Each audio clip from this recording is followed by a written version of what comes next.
Hello my fellow book nerds. In this video we're gonna do the last two books of the Percy Jackson and the Olympian series. I fell in love with this book, these books. I fell in love with these books and now we're at the end. We're doing the last two, but do not worry, we are still having the other series, the other 5 books, which I'm excited about. But let's dive into these 2 books. So the first one is obviously the Battle of the Labyrinth. So I'm going to go through 3 things: the story, characters, and my reaction. So first thing is the story. The story with this book was awesome. It was awesome. I really love this book. It's probably we'll see if I'll rank them. But this is one of my favorite ones because I love the idea of the labyrinth, and Daedalus, I think that's how you say his name, is amazing. He's awesome. So, but we'll get into that. The first thing with the book though in the story is you have to look at the main characters. So definitely Percy and Annabeth. Their love story definitely hits a few bumps in this book. A ton. I mean, he gets sent with Calypso. He doesn't fall in love with her, I don't think so. But he definitely goes with her and she falls in love with him. But he chooses to leave. But also Rachel's another factor in these. And you just think, no. Rachel and Percy just cannot be together. No. And then Luke in this story pretty much gives himself up to Kronos, like completely. But it's just so fascinating how their love story is told in this book, or is trialed in this book, because they don't end up together in this book, not until the last one. But definitely love that part of the story. Now the next part is Annabeth herself, which is she finally guides her first quest. That's what it is. And she always wanted to do it, but this one's a little bit trickier because it doesn't feel like it has a destiny, like not a destiny, like a destination. They just have to go through the labyrinth and figure out or find Daedalus and convince him not to work with Kronos, because if he does, then they'll be able to attack the camp. And it is called the Battle of the Labyrinth. So in the end they do have a battle at Camp Half-Blood, and the army comes into Camp Half-Blood through the labyrinth. So Daedalus ends up working with them. But Annabeth, back to the quest. Her going through this and trying to figure out how to find Daedalus is very fascinating, and poor thing is like shown up horribly by Rachel. But I guess this is like a form of pride for her. She couldn't figure it out, and that must have hurt her ego a lot, because that is one of her things. She's very prideful. But she definitely got through it, and she ends up coming back by herself. Grover and Tyson left, and Percy, no one knows where he's at, which is when he's with Calypso. And Tyson and Grover end up looking for Pan, which is another situation. But anyway, definitely Annabeth must have been through some hard trials, and poor thing. I feel for her in this book a lot, because Percy has like no clue, absolutely no clue. It's awful. Why are guys like that? They have absolutely no clue about anything. But we'll ignore that. So love those parts of the story. Oh, and Daedalus' redemptive story. So through the whole book, pretty much they go back to try to tell Daedalus' story about how his son died, about how he pretty much murdered his, I guess, nephew would be it, and all that. Working with kings and princes, and he's a human, so he definitely went through a bunch of stuff and made a bunch of mistakes would be it. The one thing that I thought was fascinating is that he cheated death. So he's pretty much in his 5th body by the time he comes into this book. He's in his 5th body, so his name is Quintus, which means 5. And he becomes an instructor at the camp. And no one really trusts him, but definitely, well, the reason he's at the camp is more because he wants to figure out if the camp is worth saving, and apparently he says no, and helps Kronos. But the redemptive story is awesome because he eventually ends up realizing that he should definitely die, because you should not cheat death, and you should also help others instead of destroying the world, right? So he ends up finally helping at the end in the battle. He ends up helping Camp Half-Blood. Very fascinating. Now the characters. Okay, so back to Daedalus. I find him he's very brilliant, just the smartest, I guess would be like the smartest man. He created the labyrinth, he made wings that you could fly on, bunch of stuff like that. So he's a son of Athena, so very awesome. I pretty much went through all of it. I'm gonna leave it at that, and we're gonna switch to, I think it's anime. Oh, Nico. I totally forgot about Nico. I write these down beforehand, so these are funny. But anyway, Nico. We know in the last book that his sister died, and he blames Percy.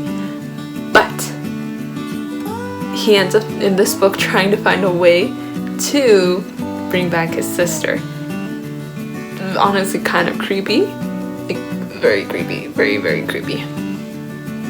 But he ends up deciding not to hate Percy, because Bianca's helping Percy try to find Nico to help him. And when they finally do find him, Bianca shows up and tells him, "You're mad at me. You're not mad at Percy. You're mad at me because I chose to be a hunter instead of being with you." And it is true. He does hate her for that, or is upset with her for that. But he ends up getting over it, and he actually comes and tries to help Camp Half-Blood when they are fighting. He does end up leaving. He's kind of like he doesn't have a place. He doesn't have a place like at Camp Half-Blood. He doesn't have a home yet. So I find that very sad for Nico. And kind of just want to hug him and give him a place to stay and just be his friend, you know? But what can you do? Last thing's my reaction. So one of my all-time favorite things of this book is the labyrinth. The idea of a maze underground all over the United States. That sounds so cool and severely scary and dangerous. But I mean, okay, given the opportunity, I probably wouldn't go in there unless I knew for sure I was gonna come out. But I think the labyrinth is like the awesomest part of it. Oh, and when Daedalus dies, the labyrinth goes with him. But very cool. I love the idea of the labyrinth. What I really loved also is the idea of, there's another character, the 100, I think his name's Berries, the 100 hand man or something like that. I can't remember his name, or what he is, but like a relative of the Cyclops. I like his mini story in the book, how he feels destroyed, that he feels he can't get up, and in the end, Daedalus persuades him to Daedalus and Tyson persuade him to reach his full potential and realize that yes, he can still do things, which I love that idea. What I hated with this book is more just Percy and Annabeth. Like, they're like you're so close and nothing happens. Nothing. Well, okay, she kisses him, and then after that he goes with Calypso, and after that she's freaking about Luke, and then there's Rachel. It's just a mess for their love story. So you're just like, I don't hate it, it's just they're not together by the end of it. It's very sad. The Last Olympian. This book is amazing. So, the story of The Last Olympian. I thought it was very well written, like the battles, how the whole war came about, how all of Manhattan was asleep, and they had to fight Kronos pretty much every night, which it makes sense why he wanted to fight every night, except the last one he did it during the day because he was like, let's get this over with.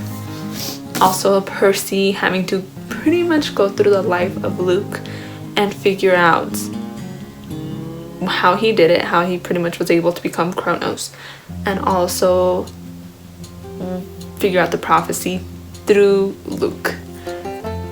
It was like a nice perfect little circle. I loved it.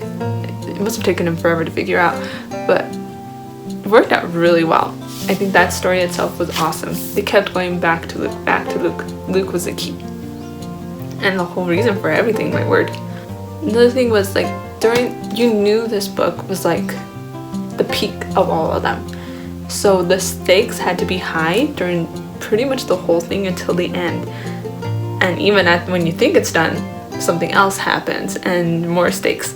So he balanced that very well through each thing and was able to tell a fantastic story, keeping the stakes high enough and low enough that you think that they might not be able to do it, but I mean, it is like a kid's book, so they're gonna do it, but still somehow fear for your characters.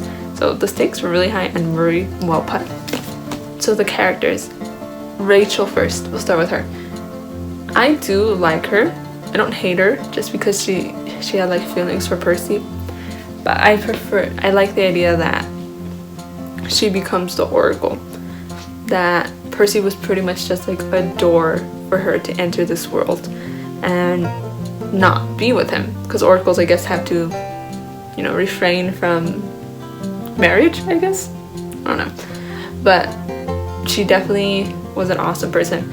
That during the whole war, she had her own little storyline of trying to figure out where she ended up, what was her destiny. And I thought it was great. And plus, it fixed the whole idea of Percy not having to choose between her and Annabeth.